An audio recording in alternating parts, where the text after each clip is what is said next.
Welcome, everyone. My name is Marianne Sarah. I'm with Massachusetts Peace Action, as is Cole Harrison, who's here, our executive director, and Brian Garvey, our assistant director. I'm really glad that you can join us. Tonight, we want to try to understand U.S. immigration better, the push and pull of U.S. policy that on the one hand meddles in countries abroad, while at the same time holding out the dream of the United States as a better way of life. And with the other hand, seems to welcome some migrants who seek out that better life and relief from hardship and violence at home, and violently pushes back against others who try to come. Why? Tonight, we're going to look at two countries who have many similarities in history, many historical similarities in their relationship to the United States, and very different receptions in the United States. Here to moderate our panel and discussion, and I'm going to take down that that heartbreaking picture now. Here to moderate our panel and discussion is Mark Prue. Dr. Prue is an associate professor of Africana and Caribbean Studies in the Department of Africana Studies at the University of Massachusetts, Boston, director of Haitian Language and Culture Institute, and co-founder of the Haitian Studies Association. He also is speaking to us from the University in Port-au-Prince, where he also teaches. His research work focuses on Haiti and the Caribbean within a global context. And our two presenters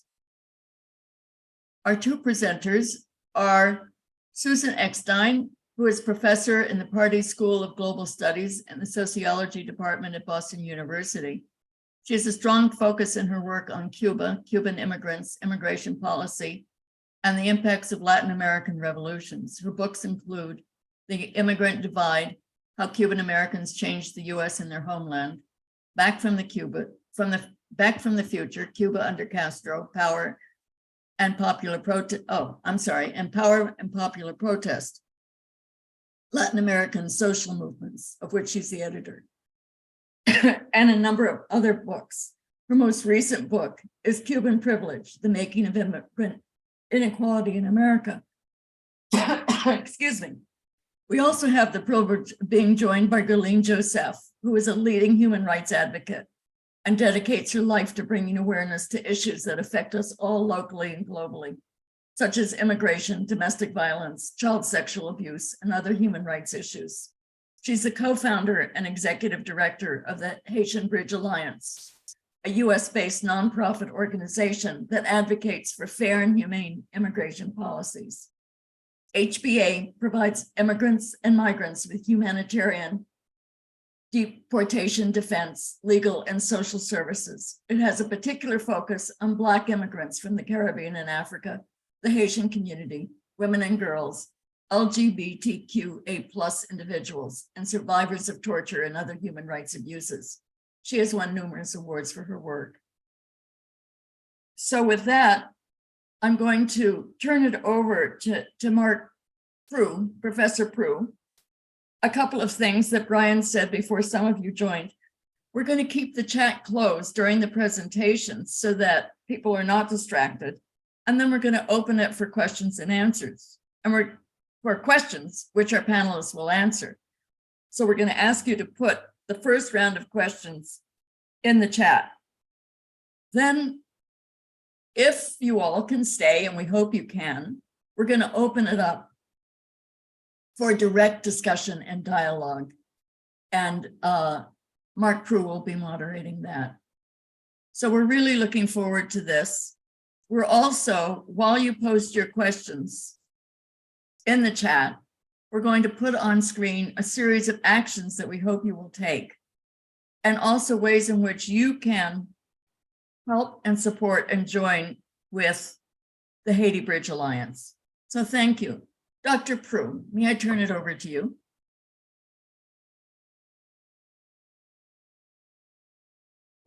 Thank you very much, Mary, for this wonderful introduction. I also want to thank the organizers for this webinar, which I think is very timely, giving the context of the immigration issues right now, and particularly with the parole in terms of the humanitarian program by President Joe Biden. As a moderator, I'll basically try to steer the discussion and set the tone with a very brief historical background of the context of immigration. And I'm sure the panelists will elaborate much more. But one can begin to say that Cuban and Haitian immigration to the United States has a complex history with political, economic, and social implications for both Caribbean islands and the United States. Cuban immigration to the United States can be traced back to the late 19th century, but it significantly increased after the Cuban Revolution in 1959, which ushered in a communist government under Fidel Castro. In the early years of Castro's regime, many Cubans fled to the United States seeking political asylum and economic opportunity. The United States government classified Cuban immigrants as refugees, allowing them to enter the country and receive special benefits. This policy continued for several decades and was enshrined in the Cuban, and basically was enshrined in the Cuban Adjustment Act of 1966.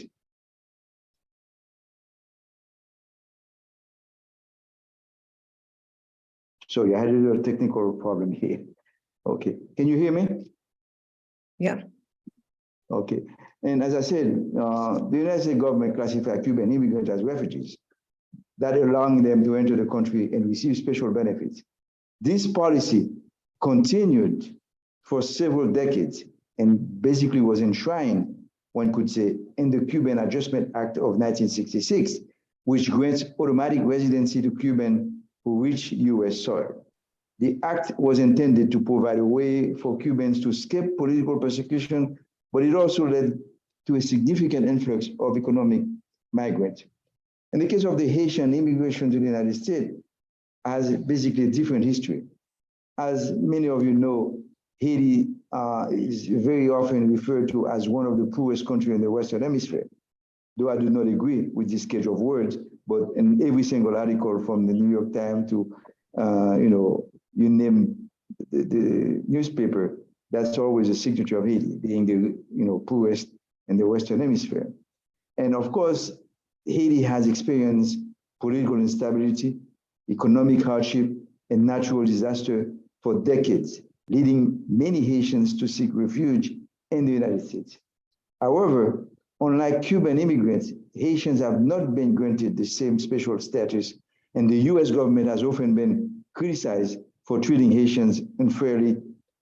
In the 1990s, thousands of Haitian immigrants were detained and deported despite the fact that they were fleeing political violence and instability in their home country. In recent years, both Cubans and Haitian immigrants have faced challenges on the US immigration policies. The Trump administration policies, including travel bans and the termination of temporary protected status, the TPS for Haitians, made it more difficult for immigrants from those countries to enter or stay in the United States. Recently, President Joe Biden administration has taken steps to reverse some of these policies, including restoring TPS for Haitians and ending the remain in Mexico. Now, when I say the remain in Mexico policy, so that's basically something that is fairly new, and that remains that as they call it, remain in Mexico policy, they were for asylum seekers. However, the administration has also faced criticism for not doing enough to address the root causes of migration from these countries, such as perhaps, as we know, poverty, political instability, and climate change. The implication of US immigration policies for Cuba and Haiti are significant.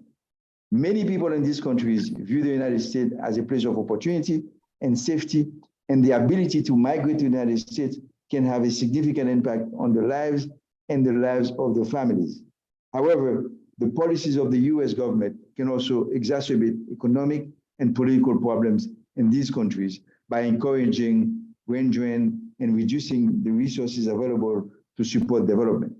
The current administration immigration policies will continue to be closely watched by people of Cuba and Haiti and by advocates for immigration rights. Now, as a way to make a segue to the panelists, I would say that perhaps the Haitian and Cuban diasporas in the United States can play an important role in advocating for change to U.S. immigration policies that affect their communities in their home countries.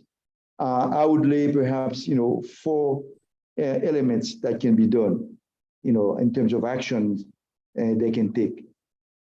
One, they need to speak out. In other words, members of the Haitian and Cuban diasporas can use their voices to raise awareness about the negative impact of current U.S. immigration policies on their communities.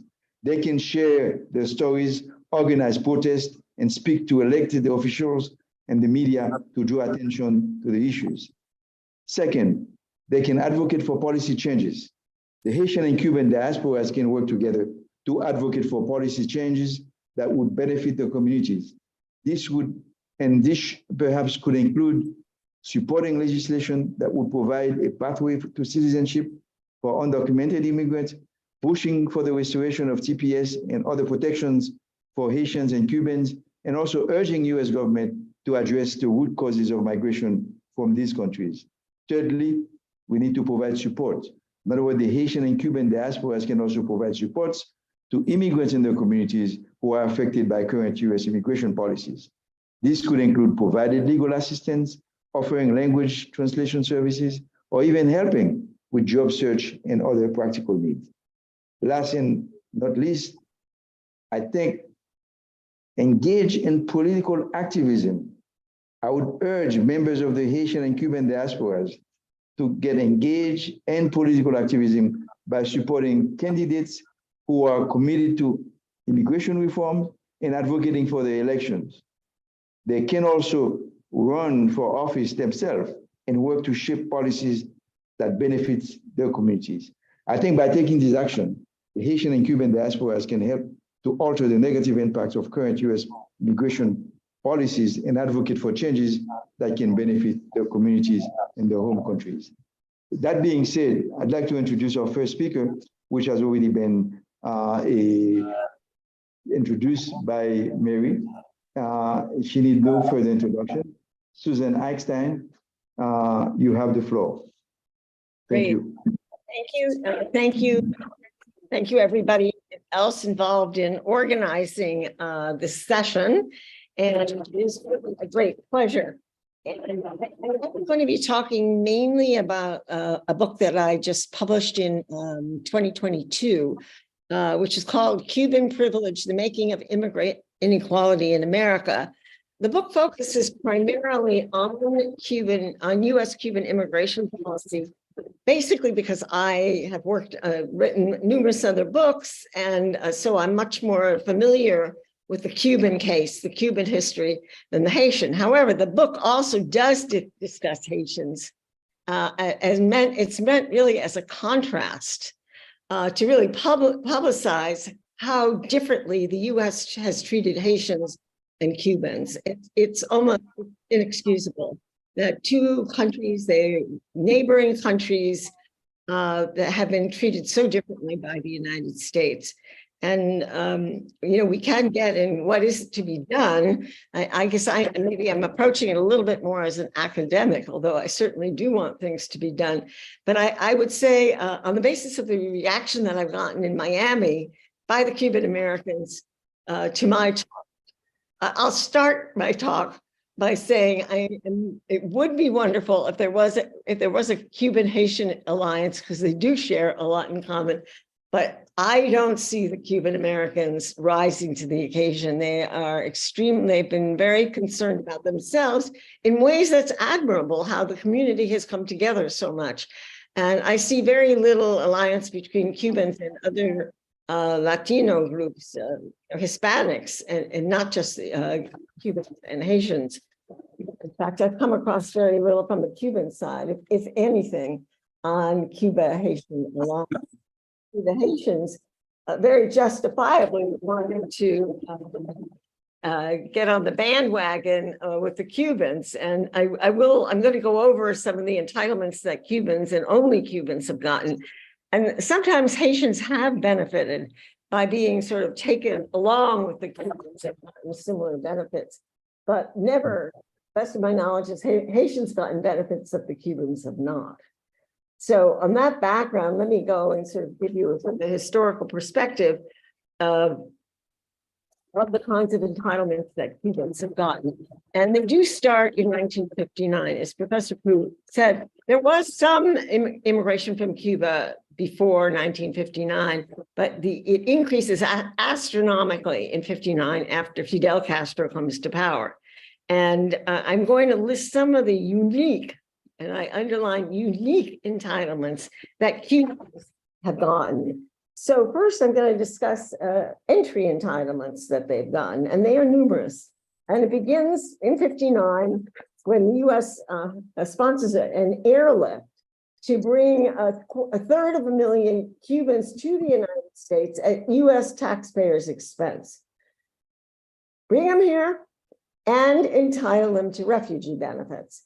The only criteria that a Cuban needed to demonstrate to get access to actually the most generous refugee entitlements that the U.S. has ever offered is to say that you are Cuban and that you came to the United States in 1959 or thereafter. Well, it turns out there is an international universal definition of what a refugee is. Someone who has been a victim of persecution or can demonstrate well-founded fear of persecution if they don't leave. Now, there are many Haitians who would meet that criteria, but they were never given the opportunity, many of them, to demonstrate it. Whereas all the Cubans had to do was say, I'm Cuban and I came after 9, and they qualified for refugee benefits. That's in terms of once they were here. So one entitlement was 1/3 of 1 million Cubans being airlifted here. Secondly, other Cubans were admitted as tourists on tourist visas, much easier to get than a immigration visa. And so many Cubans knowingly were admitted on tourist visas when the U.S. government knew they were not tourists and that they were not planning to return. The U.S. also offers Cuba, according to an agreement with the Cuban government, no fewer than 20,000 immigration visas a year. Now, Trump violated, but it is there. It was signed by President Clinton in the mid-90s. It is the only country that is guaranteed, according to an accord, a minimum number of immigrants, and the minimum 20,000. A number of presidents also have invented categories, immigration categories, to allow Cubans to come in that bypass congressionally set restrictions on immigration. Some of the notorious was President Carter with the Mariel. Many of you may be familiar with the so-called Mariel boat lift in 1980, when some 125,000 Cubans arrived on boats. And first Carter actually tried to keep them out of the United States. He didn't succeed. He admits them. He says they are not refugees. To his credit, he had just signed the U.S. Refugee Act of 1980. And he said they don't meet the criteria. They are not refugees. So what did he do? He found a way to bypass, get new legislation, specifically to give these Cubans A, to let them in, and B, to give them benefits. And then President Reagan comes along and he says they're refugees and they get permanent residency. Again, it was just, they didn't prove anything, nothing changed, but Reagan was being nice to the Cubans, and so just said, you're refugees and you're admitted into the United States. So in addition to that, Biden has also, I'll get back to that later, but last year, this year, he introduced the parole program for four groups of Latin Americans, very nicely Haitians, along with Cubans, Nicaraguans, and Venezuelans. And according to this policy of Biden's, 30,000 immigrants from those four countries are to be admitted monthly to the United States. It's not permanent. They are admitted as on parole. Parole is a temporary entry status that provides no guarantee of long-term rights or path to citizenship. But the Cubans, alone of the four, can take advantage of the Cuban Adjustment Act, which Professor Prue had mentioned, passed under President Johnson, that entitles any Cuban who has been admitted to the country to become a lawful permanent resident, coming off without authorization. After 1 year, they could apply by the Cuban Adjustment Act to change their status, become lawful permanent residents, and subsequently become with a path to citizenship.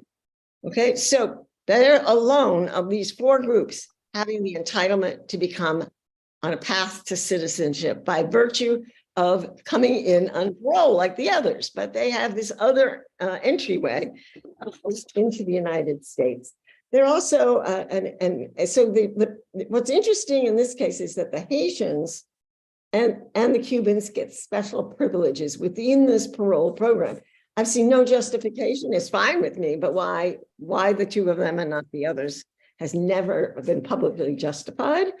And so the Haitians, as well as the Cubans, also qualify for refugee benefits. No explanation why the Cubans and the Haitians and not the Venezuelans and the, what's the other one? Nicaraguans. So this is a very recent entitlement. So entitlements begin in 1959 with the airlift, et cetera, and they continue literally up to 2023. Another benefit that was given to Cubans is the Cuban Family Reunification Program. And that was designed to allow Cubans to immigrate before their name came up in the queue to be admitted to the United States. There's a huge queue of people in line to get into the United States. The Cubans could bypass the line, come into the United States, then when their name comes up in the queue, then they would be taken care of, but they could live in the United States for, I don't know, 5 years or whatever until that time. Now here too, the Haitians benefited. And because of the politics in here, I think you really can see how politics matters. The Haitian activists really pushed for equal rights. Why should the Cubans get this special family reunification program and the Haitians can't? So the Haitians got it as well, although I believe Trump retracted it for the Haitians. There was another entry entitlement for the Cubans, and that was known as the Cuban Medical Professional Parole Program. What that did was, it's one of the most, mean-spirited of our programs. It allowed Cubans who are serving on overseas medical missions, providing medical care to people in poor countries, that the Cubans who are serving in those medical capacities overseas could come to a U.S. embassy and request to be admitted to the United States. It was designed to undermine one of the strong points of the Cuban Revolution, its development of health welfare, and to turn it into an international good for other peoples as well. So those are some of the unique entitlements for entry into the United States. Then once they were here, first of all, parole. And I'm not talking about Biden's recent parole program, which is only for 2 years, as far as I can tell, designed to carry him through the election, which would be within 2 years. Otherwise, there's no magical reason why it should be a 2-year program. But anyway, Cubans have been admitted on parole essentially since the Cuban Revolution. What that meant is an unauthorized Cuban could come to the US, and though they came without authorization, they would be admitted on parole, a temporary status, but then they could take advantage of the Cuban Adjustment Act after 1 year and become a lawful resident on a path to citizenship.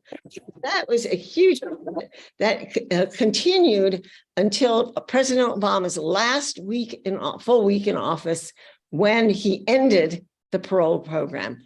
It did seem that Cuban privilege had finally ended, because there they were now going to be so-called illegal immigrants, like the immigrants from other countries that come without a visa. But guess what? The Cubans found a new way to get into the country so that they got in, and that is asylum seeking. And here I think they learned from the Central American experience about claiming asylum. So these Cubans that before just came ashore and didn't say anything about, the political situation, they said they were seeking asylum. Asylum cases invariably take more than a year. And so guess what? After 1 year, they could take advantage of the Cuban Adjustment Act, and here they are. So this is just the Cuban Adjustment Act is, an entitlement that no other immigrant group, virtually no other immigrant group has. Some have had it for like a year or two. This has been ongoing. The Cuban Adjustment Act has no expiration date.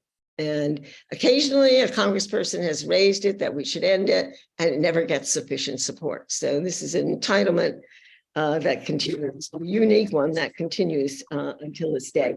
Cubans also are the only immigrants who are written into the Welfare Reform Act that was passed under President Clinton.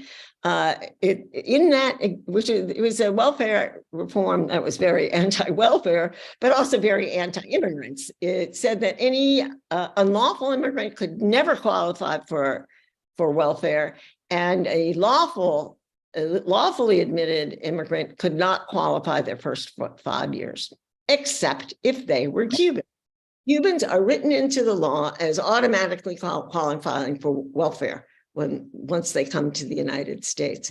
So you see, that's in the Clinton period, I've listed times it's gone on under one president after another. Obama was the first president to not extend the new entitlement to Cubans. That was the first time. So why the privileges? It begins as a Cold War story. The U.S. did not want a communist revolution 90 miles offshore, and Cubans who fled the revolution were sort of poster people for the, quote, virtues of capitalist democracy as opposed to communism. So that's really the origins. But guess what? The Cold War officially ended between 1989, 1993 or 4, and all these entitlements continue and new ones have been added. So how come do they continue if the reason was for the Cold War? Well, it turns out as a consequence of the benefits that have been given to Cubans, they have become an important domestic political force. They have the right to vote, right? Even all these unauthorized arrivals from Cuban after 5 years can vote. So they are a big lobbying group, and they have a big voting bloc, particularly in Florida, which is the largest swing state. And the number of electoral college votes that Florida has gotten has increased from 10 in 1960 to 29. That's a tripling as of the last census we have had. So they've become a real political force. And they can do so, as I said, because they have rights of citizenship, which so few, certainly of other immigrants who've come unlawfully, have been unable to get. So in terms of the current immigration crisis, Cuba has never had so many of their people immigrate to the United States as in the last fiscal year. 225,000, the numbers vary a little bit, but roughly that number came. That is more than came with the Mariels in 1980, or that came in 1994 with the so-called rafter crisis. Cuba is in crisis. The economy has plunged, and Cubans know if they can get here, they're sort of in safe territory. And so I think you sort of have the push and the pull that has, contributed to this exodus. Over 3% of the population is left in the last year. And this is a problem. And it's against this background that Biden came up with this new parole program, what he calls a humanitarian parole program for these first 4 nationalities. And that's what we're living with now. The Cubans, I believe, I think it's fair to say, are better positioned to take advantage of the parole program than are the others. First and foremost, because you need sponsors in the United States, and the Cubans have a larger and wealthier and active diaspora who can finance incoming immigrants. So I think, de facto, it's not that the US is necessarily favoring the Cubans over more, but because the Cubans have been so favored in the past, they are in a better position to benefit from this new parole program. And so I would say, in terms of one last thing, and I probably should let some other people talk about the Haitians. So the Haitians have been piggybacked on entitlements for Cuban on a few occasions.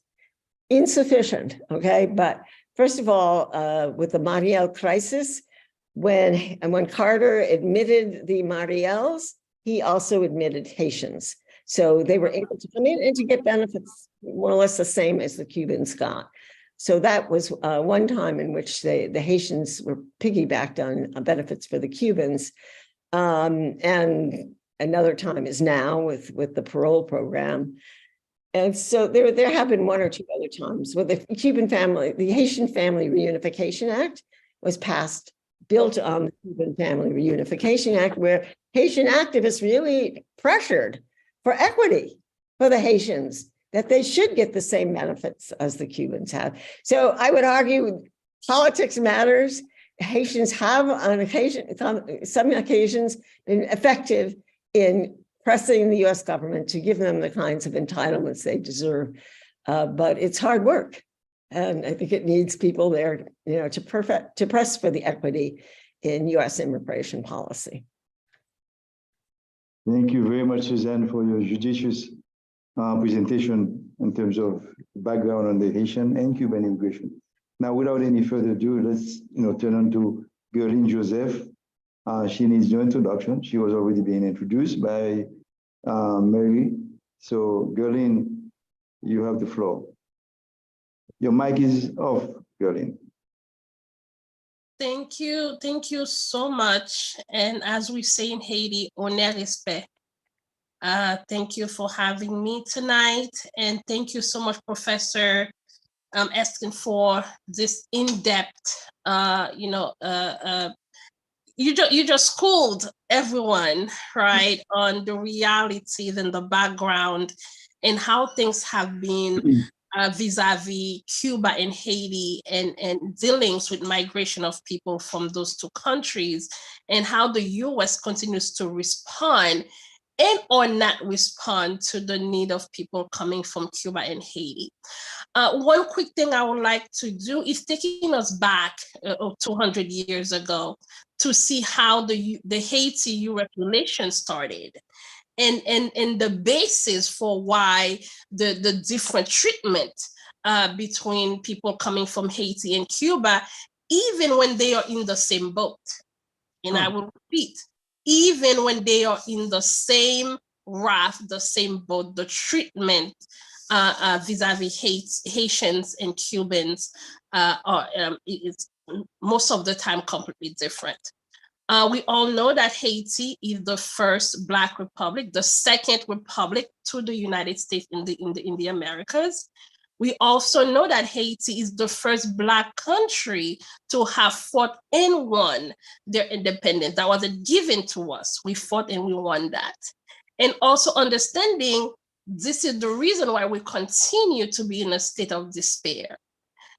When Haiti got independence in 1804, the very first act by the United States was basically a complete embargo on Haiti, refusing to recognize Haiti as a free, sovereign, and independent country for 60 years, thus making sure that there were no relationship, there were no trade, and with France, continue to really push Haiti in a state of poverty.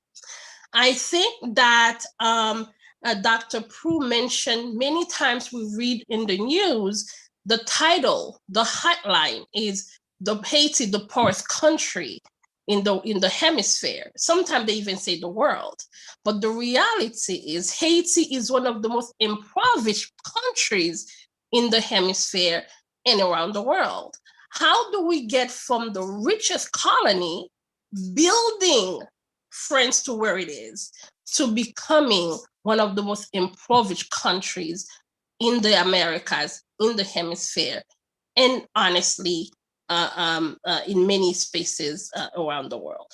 Really wanted to bring us to that history so we can understand that the very policies, whether it is based on migration or international policies, foreign policy vis-a-vis Haiti, has always and continued to be rooted in anti-Black racism. A few things that I don't have to go too much in depth because Professor Haxon went over them, is the treatment, right, of Haitians and Cubans. I can give you a clear example. Right now at the US-Mexico border, we continue to have thousands of Haitians and at the same time, thousands of Cubans. But we also understand there is a priority, there's a privilege that is continued to be afforded to people, frankly, of lighter shades. And as I mentioned before, we will present, right, an Afro-descended Cuban and a fairer skinned Cuban, and the treatment there will be different until they realize they are both from Cuba, so therefore they fall under the same category. But when we look at face value, there is a prejudice, right, against even Cuban of darker skin. And even today at the US-Mexico border, we have the majority of people coming through and getting access are those who are not identified as Afro-Cubans. Right? And we see that we must continue to push for fair immigration policies that are able to make sure we welcome all people with dignity, no matter where they are from, their ethnicity, or the country of origin.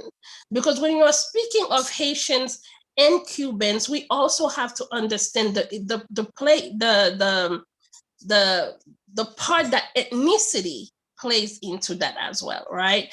I love listening to Asuka, right? Whenever that comes in, I love to listen to that. I love the music, I love it all. And as a matter of fact, we all know that there's a large Haitian community in Cuba, because Haiti and Cuba has always been in this type of relationship. And if we were even to see how connected Cuba and Haiti is, when we look into going all the way back to quote unquote, the invasion, right, of Christopher Columbus, when Atway, the Cacique in Haiti, fled to Cuba, creating a new movement based on the Haitian movement that he left behind. But we continue to see as well, as Professor Sykin mentioned and Dr. Pooh mentioned, the policies such as the wet food, dry food policy, that if you come in and you make it to land, you have certain privileges that you are able to, after 1 year, be able to get access to legalization. And after 5 years, you're able to get access to citizenship if you choose so. But that wasn't afforded to Haitians. And that's the reality until today.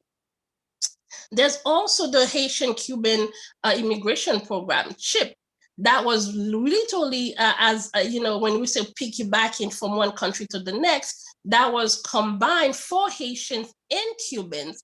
But honestly, the majority of the people who were able to really take advantage of that, it was the Cuban community. And we heard also about the difference of the communities of Cubans and Haitians in the United States.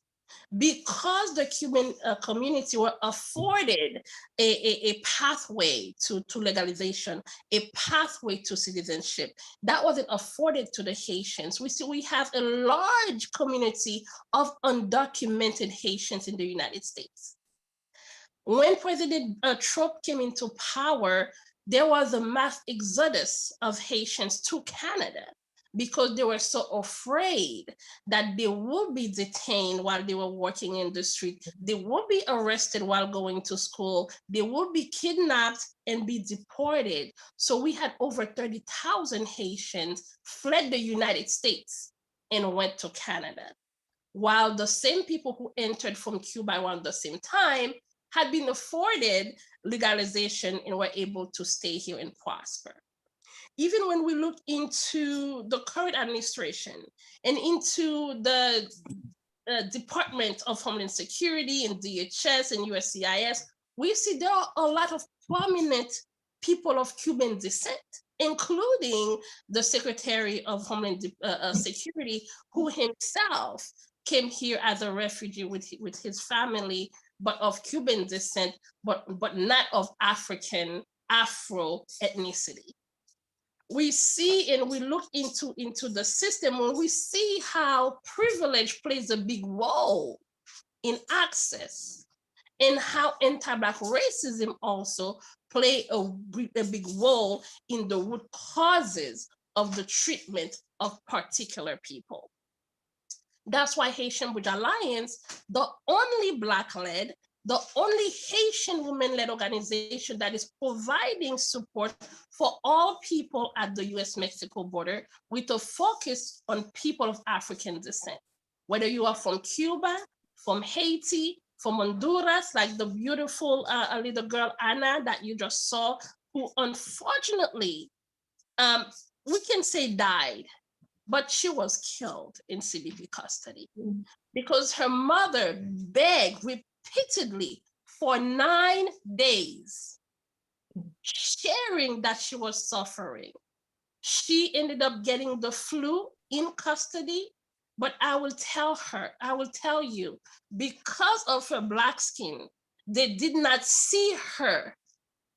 They did not see her pain and humanity being worth saving. It wasn't until she was on her last breath that she ended up dying on her mother's arm without the medical support and medical care that she needed. That's the reality that's happening now at the US-Mexico border. That's the reality that we continue to see. And when we talk about immigration detention, immigration prisons, that's what it is. It started with Haitians fleeing Haiti under the Duvalier regime, those who were fleeing the Castro regime, and those who were fleeing the Duvalier regime received different treatment. They saw those fleeing the Castro regime as being worthy, and they saw those fleeing the Duvalier regime as being not worthy of human treatment, and they were packed like sardines at camps in Guantanamo Bay. And we have many reports that we have yet to confirm that those people who were literally caged, imprisoned in some extremely inhumane conditions probably were used as test subjects for many different things. I know that we don't have much time, and I see somebody saying that we might need questions. I can stop here, but at the end of the day, we have to understand that even with the Cuban, Haitian, Venezuelan, Nicaraguan parole program, priorities were put in Cuba, not on Haiti. We had to fight, we had to push, and we had to make sure that people from Haiti were able to at least get access. But as you know, and as you've heard as well, when it comes to the Haitians, we don't have the capital. We don't have the established, well-established community to really answer to the need of those in Haiti and really able to support them. In addition to that, we see that the majority of the people who were able to participate in the parole program are people who have been waiting for the family reunification program that President Biden announced 16 months ago, haven't never really started the program. So the people that this program, quote unquote, was supposed to be for are not the one being able to participate because they do not have a passport and they do not have sponsors who are able to sponsor them because their relatives who've been here for 20, 30 years are still undocumented because they did not have the same pathway to citizenship as their cousins from Cuba had. I can stop here so that for sake of time, and if we are able to get back, I can continue, but I will pass it back to Dr. Prue. Before you, Dr. Prue. Yes. Yes. We're going to Go ahead. Open the chat for everybody to put in questions. And while you do, I am going to put up on the screen a series of actions that you can take. Because as all of the speakers have said, we need to act, we really do. So there are links that you can see here, and we will be sending everybody a summary of this webinar and these links so that you can actually take the actions. We can also, Brian, put the links in the chat if people want to take action right now. And then after we answer a few of the questions you post, if people can stay, we'll open up for direct discussion that Dr. Prue will lead. Does that sound all right, everybody? So we await your questions. Thank you. We have a first question, I guess. Let me see, perhaps not quite yet. No, please, type your question as we're ready to take them. And of course, I want to thank again the Bridge Alliance for allowing this conversation tonight. It brings a lot of clarification on issues around the politics behind U.S. immigration policies and the case of the Haitians and the Cubans. And both speakers have eloquently, as it's already been said, talked about the issues in a fashion that brings a lot of information and as well as new insights on these U.S. immigration policies from the get-go up until today. And we have a list of action, as we mentioned before. Please, do take action.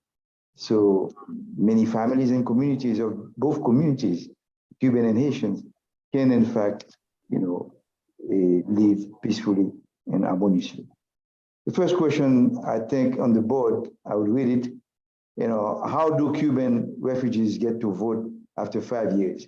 Maybe Professor Eckstein can respond to that.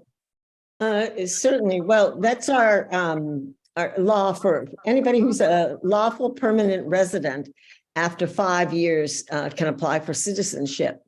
So that in itself is nothing unique for the Cubans. What's unique is that Cubans get to be lawful permanent residents when they come here without authorization, while the Haitians or other immigrants who come without authorization don't have that prerogative. And many people don't even necessarily choose to become a citizen, but they have the right to become a citizen. And if you do, then you can vote and you can, lobby and things like that. So, it is an important difference between the Haitians in general and the Cubans.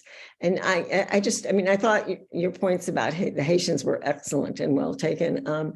I think it is important that President Reagan was I believe the one who started the detention policy massively putting Haitians into detention camps. And it became then the basis for American detention. And one president after another now has been detaining more unauthorized immigrants than the president before. And also rates of deportation have increased from one president to the next. But left out of that basically have been the Cubans, because the Cubans, when they're detained, have been for a very brief period of time. And the number of Cubans who have been deported has been very few, because they have access to the Cuban Adjustment Act and have been able to become citizens instead. So that's the story.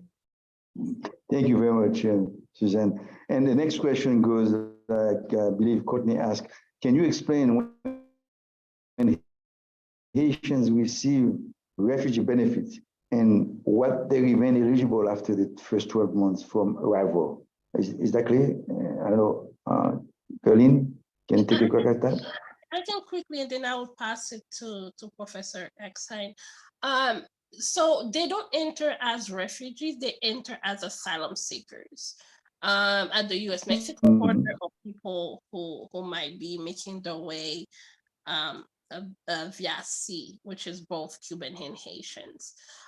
So therefore, when they enter as asylum seekers, they have to go through a process to seek asylum. And they have the 12-month, I think you can correct me if I'm wrong, that you are mentioning is from the time they actually enter the US to the time they actually have to file that asylum claim. They only have that year. For example, if they enter today, that is June 15th, 2023, they have until June 15th, 2024 to actually file for asylum. So they do not enter as refugees, they enter as asylum seekers. Professor Eckstein, you want to add something? Or? I just interpreted the question slightly differently, so I would give a different answer. But I think what you're saying is correct.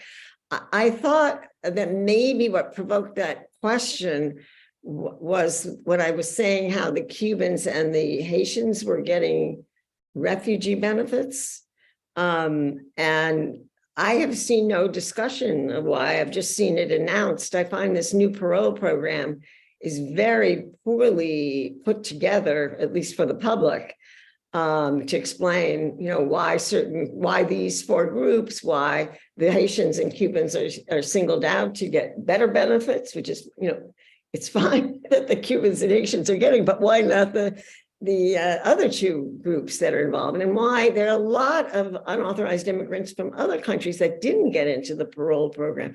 So there are really a lot of, inequities within the various, even the good parts of immigration, like offering this parole. I mean, in case people don't know, I mean, parole is has a different meaning in immigration than it does in the criminal justice system. In the immigration system, it means a temporary immigration status with no long-term benefits, no path to citizenship. It does allow you to have work authorization, and also you're exempt from deportation, even though, so those are important aspects about that.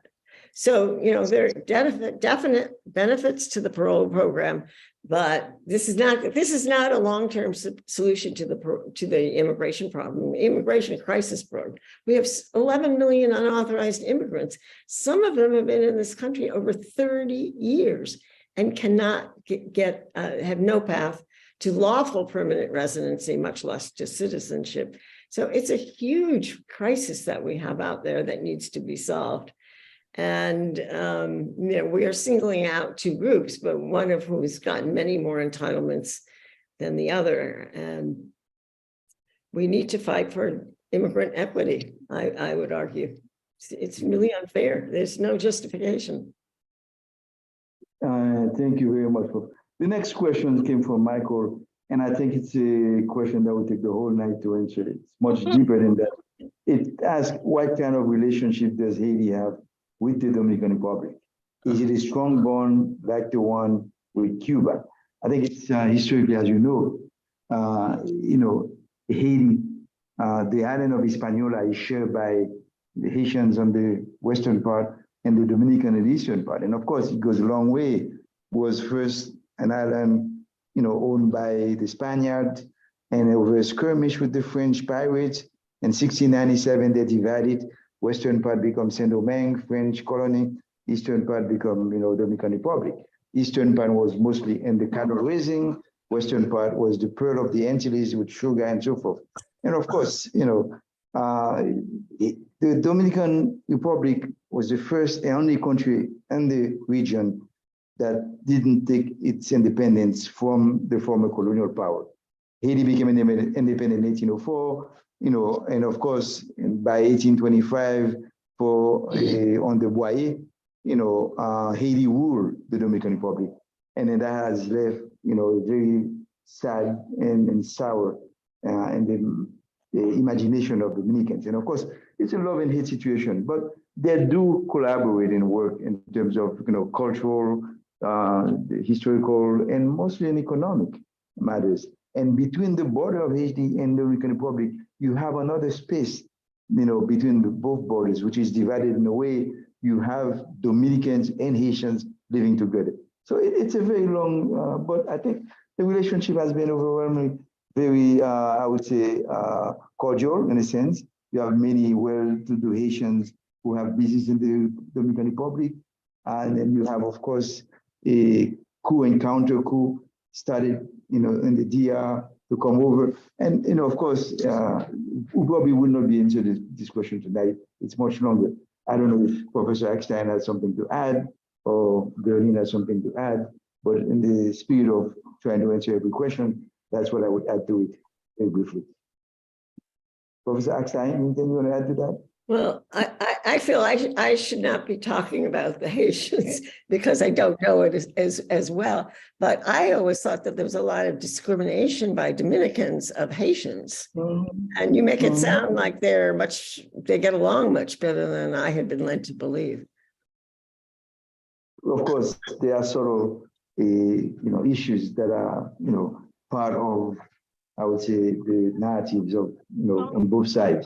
And of course, Dominicans were taught in schools, to not to mingle with Haitians because Dominican in their history aligning themselves more with Spaniard and Indian, where Haiti is more on the side of the African and the Afro. So it's a very bittersweet type of relationship. But overall, I think they stand to live together in this piece of land, and they cannot split it to have two islands. It's one island, shared by both. But perhaps there are many writings that can give more explanation in terms of the relationship between the Dominican, well-to-do families, and of course the elite and the Haitian elite, and as well as also between the Haitian,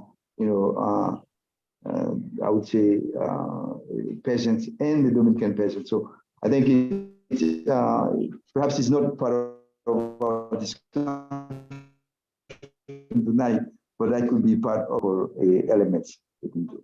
I would like to add. I think the next question. Dr. Fu, I would like to add a couple of points because I saw some questions there. Need to clarify that presently we have a very volatile anti-Black and anti-Haitian in the Dominican Republic, where they are literally killing people and deporting even pregnant women giving birth at the border, deporting people to Haiti. As we speak right now, we do not have a good relationship in the island between the two countries, between the two people of the island.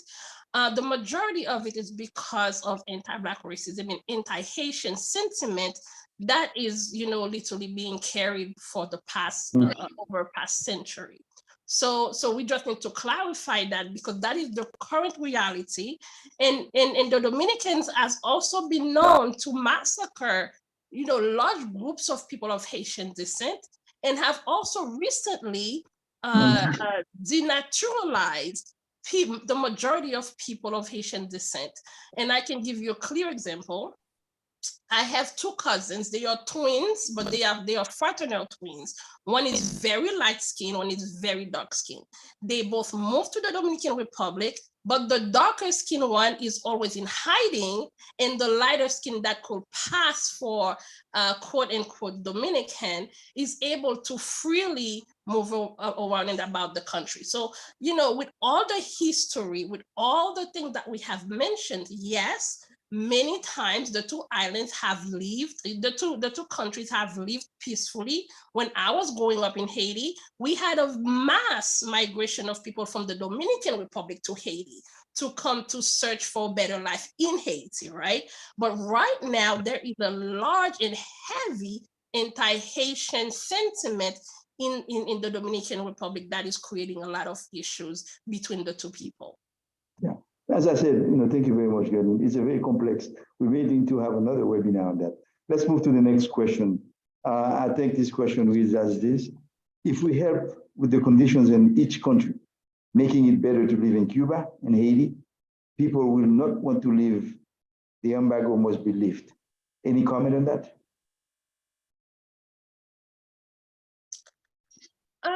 I can briefly say that for us, and for me personally, but for us as an organization, we strongly believe that in order for Haiti for people to stop leaving Haiti, we must have a strong and sustainable infrastructure in the country. That means having a strong educational system where people are able to get education, where young boys and young girls are able to go to school and become all that they can be. And we have a strong healthcare system where people don't have to flee or just die because of lack of access to healthcare and medical support. We have a strong agriculture. And when we are talking about violence on Haiti, right, we see how many factors within the US, including President Clinton, have destroyed the agriculture of Haiti, starting with the rice, the native pigs, the poultry. Now they're thinking about the peanut. Like all the basic necessities that allowed Haiti to feed itself have been destroyed by the United States because they are always looking for a space to dump whatever surplus they have here.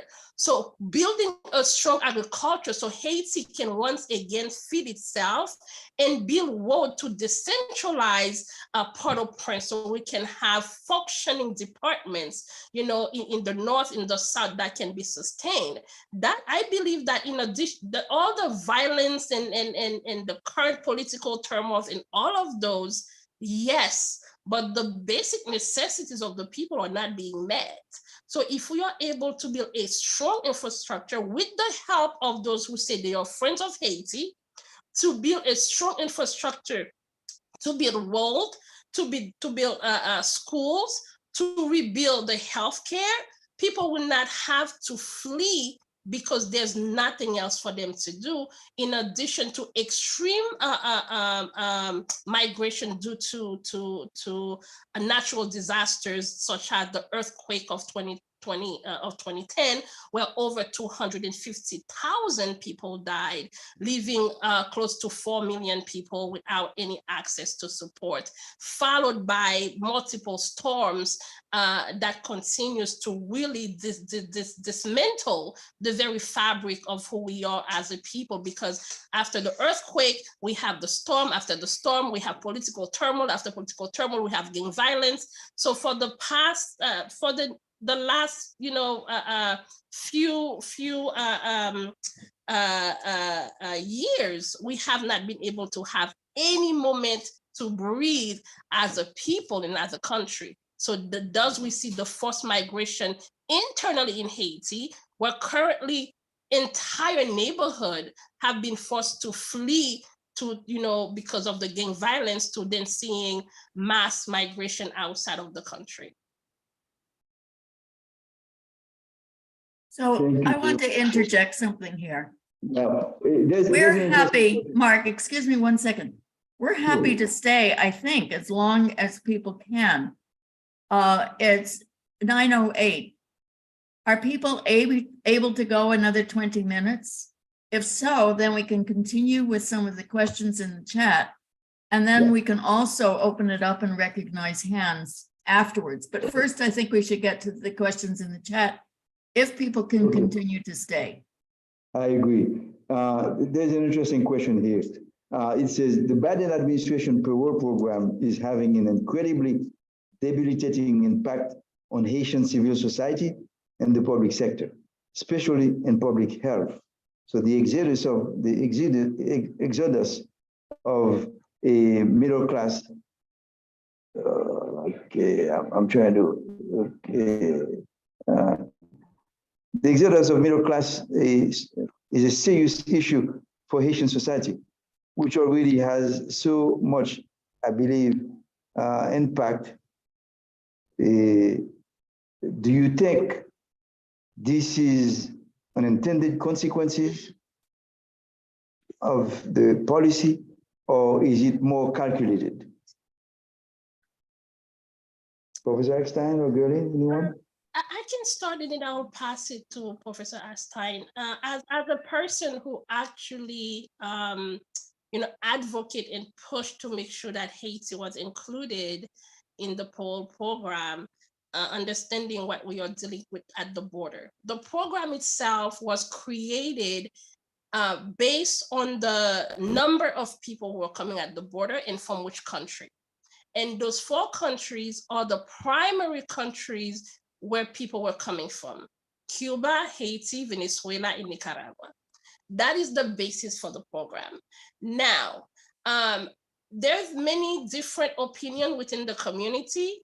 One of them is the brain drain that I absolutely agree with.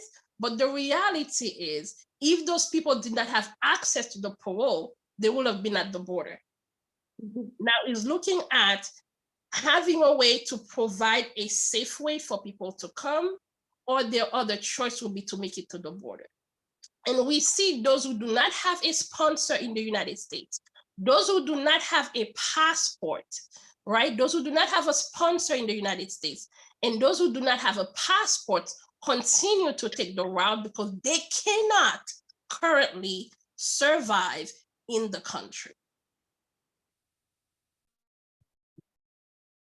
Thank you, thank you. Any additional comment, Professor Eckstein? No, I agree with what she said. There certainly are a lot of other immigrants or aspiring immigrants who are being left behind at this time and not included in this parole program. So it's really, I can't say it's a great program, even for the ones included, but it's certainly better than nothing. I think there is a real class bias, implicit class bias to the program. And that is, as she was saying, that you need to be able to afford a passport. And you also need sponsors, and so those are, even speaking from the Cuban side, a Cuban in the countryside is unlikely to have the network in the United States to sponsor them. They're poor sort of rural laborers.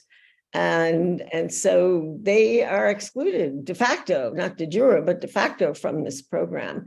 So, I mean, this is a real problem. In some sense, the people who most need to immigrate to be able to survive are the ones who are least able to get into the program. So it needs work. I would say, it's creative. I mean, maybe I'm a little bit more cynical. I see, and I was really interested to hear about the lobbying that went in terms of getting the Haitians into the parole program. But I see it very much, unfortunately, as being electoral politically driven. And Biden wanting to get the immigrants away from the border because of the upcoming election, because the Republicans are just pounding him about the issue of the border.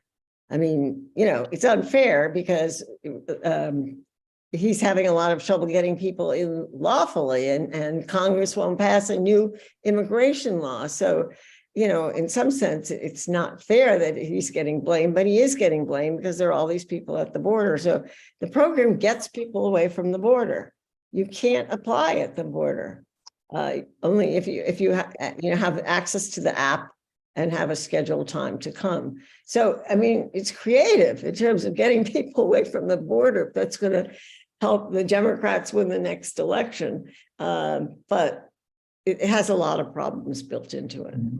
I also want to highlight that as the US is allowing 30,000 people to apply, they have also have an agreement with Mexico to deport or send back 30,000 people from those countries. So the parole program is set up to allow 30,000 people from those 4 countries to enter, quote unquote, lawfully in the US. At the same time, there's an agreement with Mexico that allows the US to deport 30,000 people from those 4 countries back to Mexico if they enter without what we call the CBP-1 application. Okay, thank you very much. Now, I think there's several comments regarding the recent meeting in Jamaica, how to comment on that and other issues on the DR. For the interest of time, we're going to open up, people can raise their hand and ask a question. Remember, we're looking at US immigration policies and looking at the impact on Cuba and Haiti, looking at issues of sovereignty, looking at issues of post Cold War, and these are the issues that impact that preferential treatment and how the Haitians also advocate to piggyback on those preferential treatment for Cubans to also get benefits of that.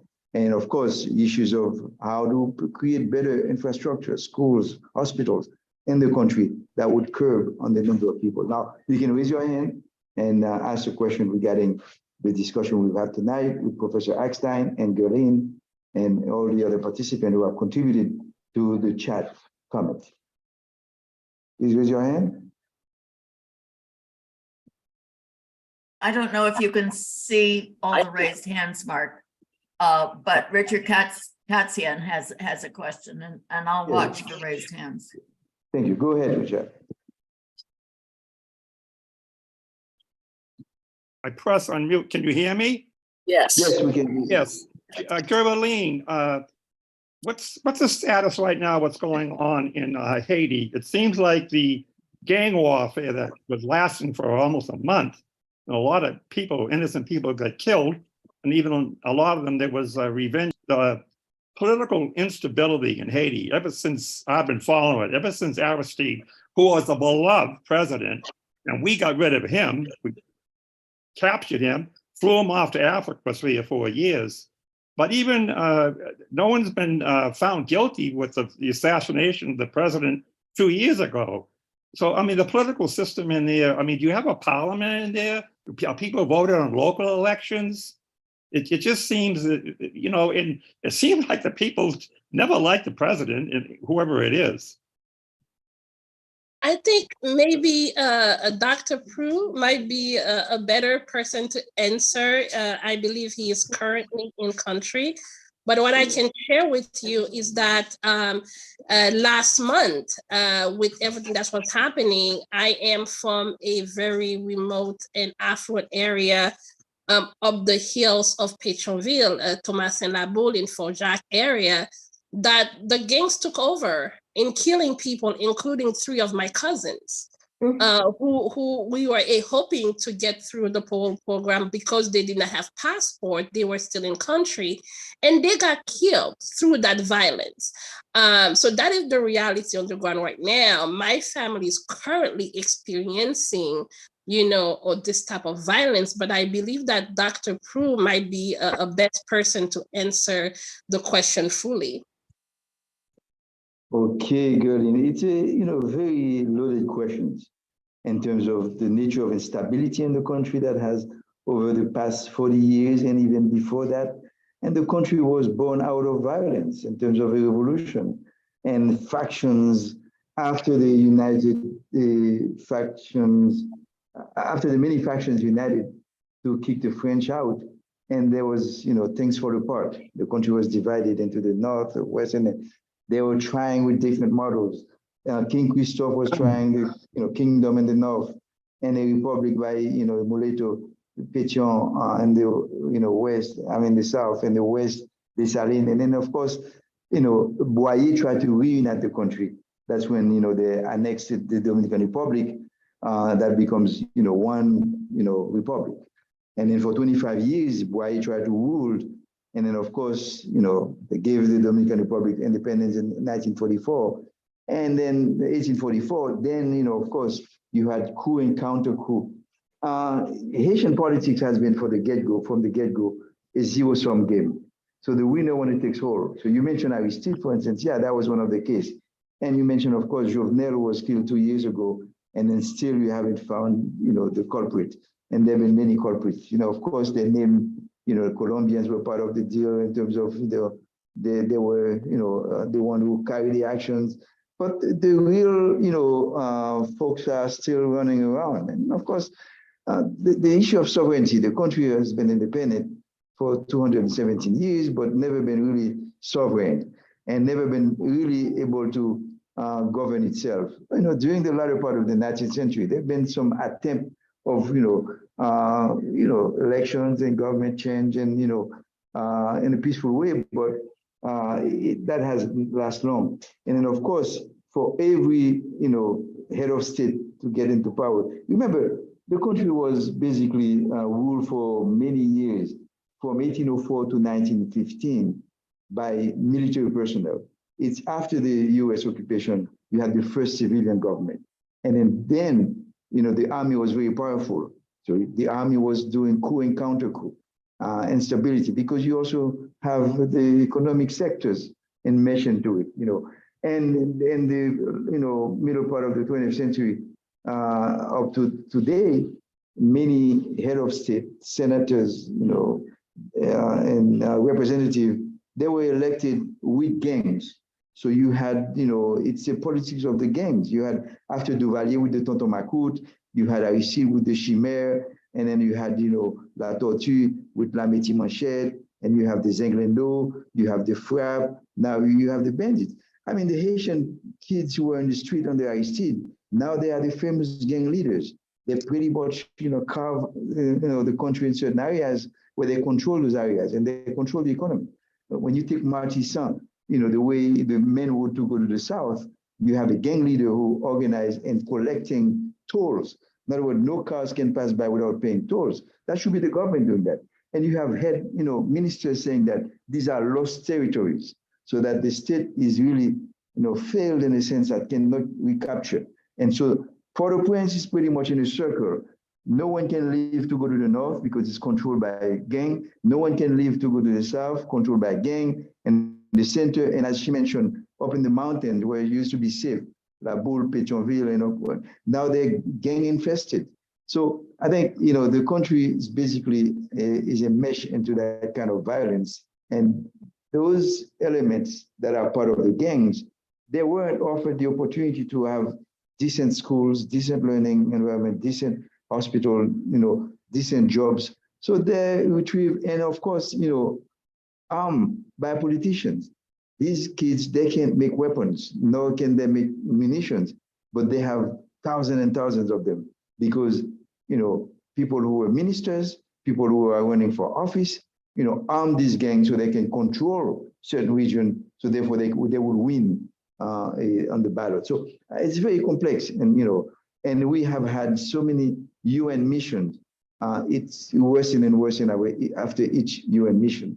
And the Minister, Missy V, and the Benin recently, when you had, the representative from Benin, Lalim, who said we need to federate the gangs. In other words, it's okay to have the gangs, but have them federated. That's why you have the G9, 9 gang groups, get together. The people gangs, you have about, 10 gangs, so the country is pretty much ruled by, like Somalia was the point, warlords.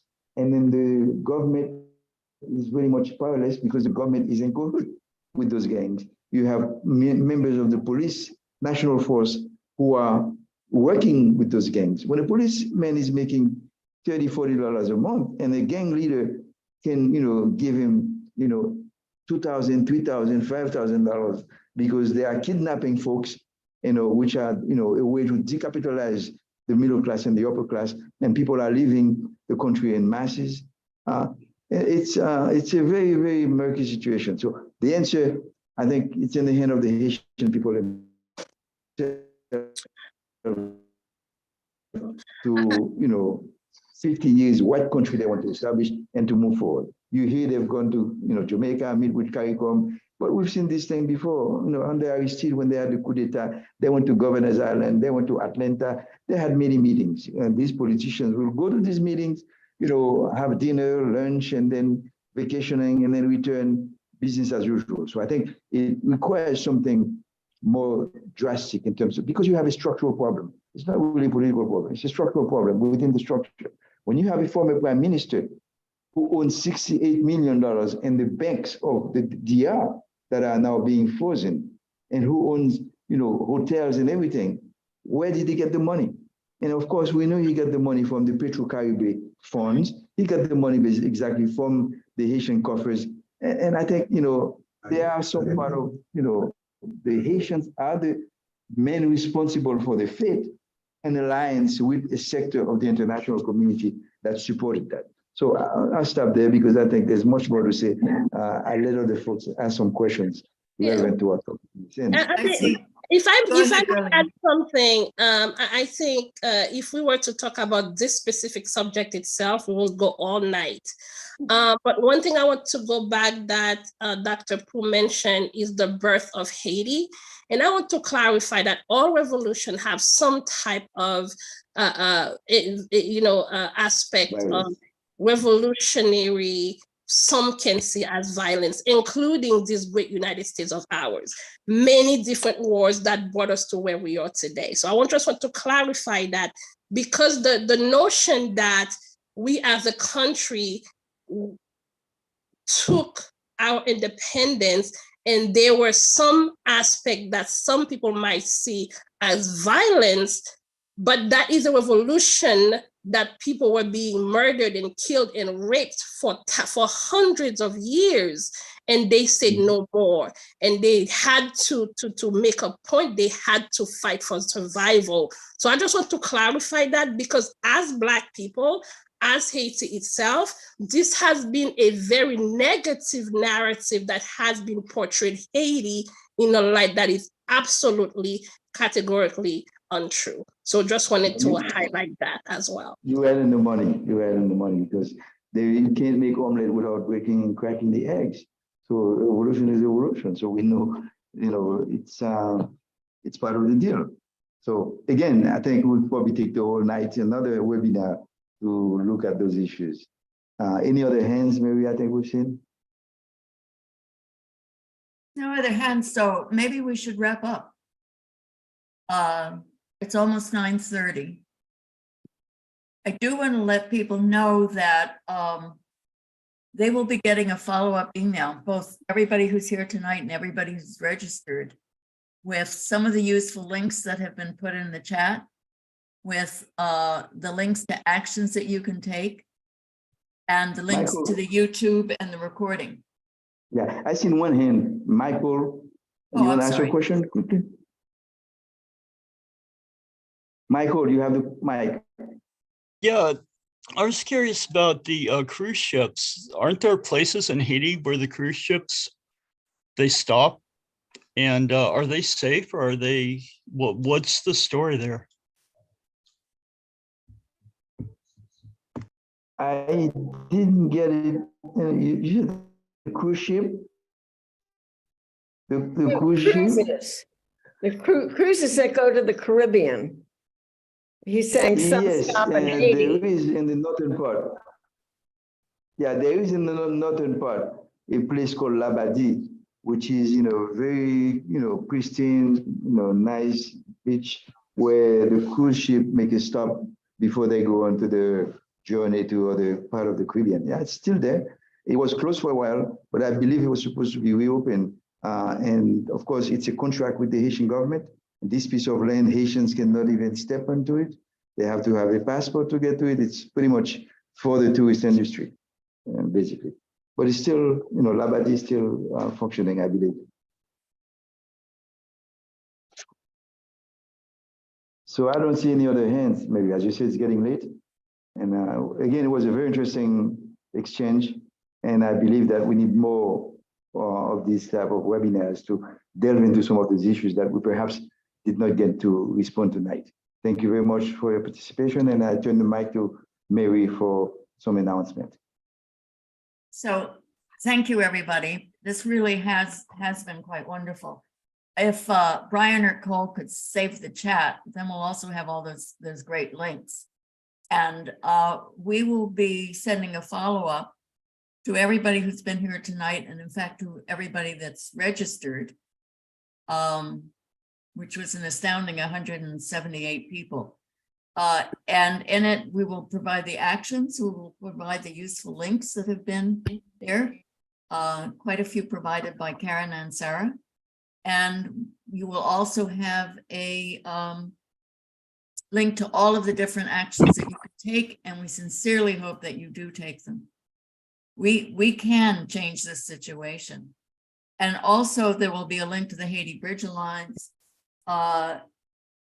Gerline or somebody else, I'm not sure who pointed out that there's something like, there's almost 600,000 Haitians waiting for sponsors. And maybe we could wrap up, Gerline, with you just saying a couple of words about that, and people will have a link if they want to help sponsor. You don't have to be Haitian. You don't even have to. Gerline will explain. Thank you so much, for having us, and thank you for staying and listening. It really means a lot. As Ms. Mary mentioned, we are in desperate need of sponsors for Haitians. As you heard, other communities fortunately have a better system to support and welcome. So you don't have to be Haitian. You don't have to, all we need is somebody who's willing to say yes to saving a life. And you are literally saving a life. We have thousands of people who are reaching out to us every day, really looking for people who are able to say yes. The other part as well, it's not something you need to do by yourself. We are going to work with you to make sure that you are matched with people and being able to support them. At the same time, we have a lot of community members who would love to sponsor their loved ones. They have housing, they have the food, but they don't have the legal document. They're undocumented. So therefore they cannot play that role. And now we are looking to pair people with legal documents. You need to be a US citizen, have a green card, a permanent status. Even if you have a TPS, you can do that. But right now we are really looking for people outside of the Haitian community to come and be able to help us to play that role, to hopefully be able to save a life and bring somebody to the US, quote unquote, in a lawful, legal way. As of right now, this is literally what we are looking for people to help us sponsor. It's a very easy process. We would love to hear from you so we can really work with you and give you more information on how that will be, but we will work with you every step of the way in support as you are opening your heart to saying yes to becoming a sponsor. And there's information on the web. We will actually be sending you a form where you can apply to be a sponsor. That will be in this information that we send you. So Mark, you want to wrap us up? Yes, again, thank you very much for your time and for your patience and your willingness to listen to those stories of those voiceless. So in other words, thank you to Susanna Eckstein, thank you to Gerline, thank you to Mary, and of course the organizers, without forgetting Cole, Harrison, Brian Garver, and others who made it possible tonight and to share these insights with you all. So hopefully, Mary and the committee will look at other dates, perhaps to organize, similar events. Good night and peace.